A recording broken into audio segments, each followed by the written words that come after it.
your invitation. An honor for several reasons. It's always great to be back at Visakha Vidyalaya. I'm back here after many, many years. I was just talking to Iqbal just a short while ago. The reasons I came here about 15 years ago was very different. Not to give speeches, that's for sure. I can't reveal more because the principal of Visakha Vidyalaya is here, and I wouldn't want to encourage any kind of misbehavior. So, be that as it may, it's wonderful to be able to be afforded the opportunity to speak to young people, and particularly young people who've shown exemplary performances in sports, as you have. And so today, I have just 7 minutes, and so I thought I'm going to leave a couple of lessons with you, 3 to be exact, on what to expect once you leave school and you enter the game of life. You'll find that many of the things that you picked up on the sports field are multiplied by tenfold in life, but the rules and the lessons remain pretty much the same. Now, I want to start off by telling you that, with a bit of a disclaimer, my sporting achievements are few and far between, but I'm what you call one of those guys who's so annoyingly relentless that I try so hard that I'm difficult to leave out of a team. This is what happened at St. Thomas's when I was never really too talented or skilled in the sports I took part in, but just because I was at practice every single day, I often found myself part of a team. Now, I'm sure none of you have to go through that. All of you, or most of you, are talented, skilled, and are quite able to secure your position in your teams. However, there will be times in life when your talent and your skill will not be enough, and that's what I want to talk to you about. Now, the first point I want to talk to you about is this word. It's almost profanity. The word is mediocrity. I'm sure you know what mediocrity is. And it's a disease that I've suffered from right throughout my school career. In other words, it's being average. What does this mean? Mediocrity means that you've never actually reached your potential. Just imagine Usain Bolt limiting himself to running in Jamaica and never thinking of running in the Olympics, or pushing himself to become the world's fastest runner. Everybody knows the story. Usain Bolt was a cricketer. He might have made it into the West Indies cricket team, but the fact that he tried something new and went into an area which he wasn't very familiar with, in fact, he was picked by a coach to become an athlete, a runner. This is how he ended up being the world's fastest man, and is unlikely to be surpassed as the world's fastest man for some time to come. The world would have lost the amazing talent that Usain Bolt is. Now, he could have been an average, mediocre cricketer, but he's the world's greatest sprinter, as we already know. Now, that's the difference between reaching your potential and mediocrity. Mediocrity is infectious, remember that. As you move on from school into university, some of you may begin your careers, you're going to be surrounded by people. You can't not be surrounded by people, as you are today. But surround yourself with people who demand you, who demand the best in you, who demand that you always expand yourself, that you go into the unexpected, take risks, and continuously expand and grow. If you surround yourself by people who praise your mediocrity, who like to see you where you are, then I'm afraid that's where you're going to be. Mediocrity is a horrible thing. Don't accept it. If you feel, even as a student, that being mediocre is something that's creeping up on you, you need to do something about it today. If you don't, I hate to use the word, but it's like a cancer. It will end up leading to the sad demise of what could otherwise be a wonderful career and a fantastic human being. Now, there are a couple of things that you need to do to ensure that you break out of mediocrity. And as sportsmen and women, you're bound to understand what I'm talking about. And this brings me to my second point, which is reinvention. Now, we saw quite a few sportsmen and women on the screen up there. Rafael Nadal, my favorite, I think it was Anna Kournikova, and many sports stars, tennis stars. And the one thing that you'll find in common is they'll have ups and downs in their careers. And this is something you're going to have to face in your lives.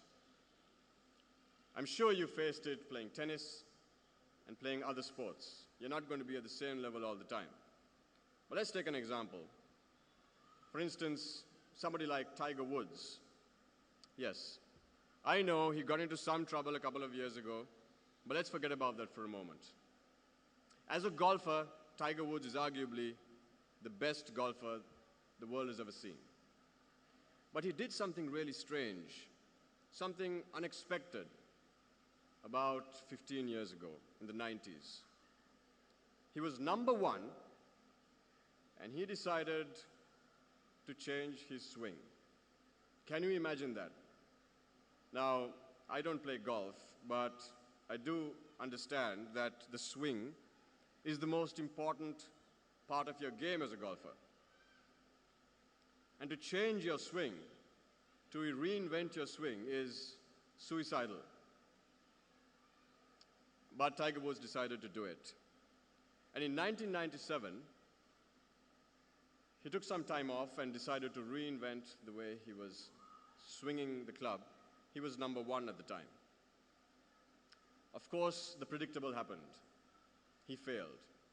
And the critics and the sports analysts came out in their droves and said, "We told you so. You've proved us right. You should never tamper with something that gives you success." Tiger Woods didn't say anything. He went on practicing his new swing. And in 2 or 3 years, he began to climb up the rankings again. By the early 2000s, I think by 2002 or 3, he was back to being number one. And he held that position for another 10 years. Now, I watched an interview on CNN, and somebody asked him, what gave you the longevity in this sport? It's easy to play golf for many years, but it's not easy to be number one. And Tiger Woods attributed his success to that decision to reinvent his swing while he was number one. It goes against the grain of everything you're taught. But he said that he did it because he realized that the person that he was going to become was not the person that he was. He needed to get from good to great with a body that was going to be older, with a game that was going to be tougher, with competitors who were going to be younger, and technology that was going to be better. And so he needed to change. So my question to you today is this. Now, I know all of you are successful sportsmen and women, and that's fantastic. But I'm going to warn you. The game of life is very different to what you do on the tennis field, tennis court. And you need to reinvent yourself today in order to prepare yourself for it. What do you need to do? You need to identify the areas, the skills, the training that you will require in 10 years, in 15 years, and start working on it from now. This is called experience. And one of the favorite things I like to tell young people is, most young people believe that the way to get ahead is to avoid facing lots of problems, is to do things that will get you success easily. Now, that won't bring you success even in sport. The thing you need to remember is when you face a problem, there can be an outcome. Okay? I want you to listen to me very carefully. When you face a problem, let's say it's a challenge in your tennis game. You're not getting your forehand right. And you work on it, and one of two things can happen. You can be successful, or you can fail. But what many young people fail to see is what's in between the problem and the outcome. And that's experience. And that's what you need to be a success in life. Don't always judge the success of your endeavors by the outcome. In life, you will need to do some things in which you will fail. I'm going to tell you right now. But if you fear failure, the likelihood is you're not going to reach your potential because you won't know what to do when you fail at a key moment in life. And my theory is fail while you're young and fail hard because you have less people depending on you. Once you get married, it becomes a little more difficult to take lots of big risks. Now, one can reinvent oneself, but how do you really get ahead? Now, I'm going to bring out a sporting analogy here. Let's talk about tennis again. Let's say that you've been served a beautiful forehand across the court. I hope I'm getting my tennis terms right here, because I never played tennis. And you're going to have to run right across the court in order to return serve. Okay?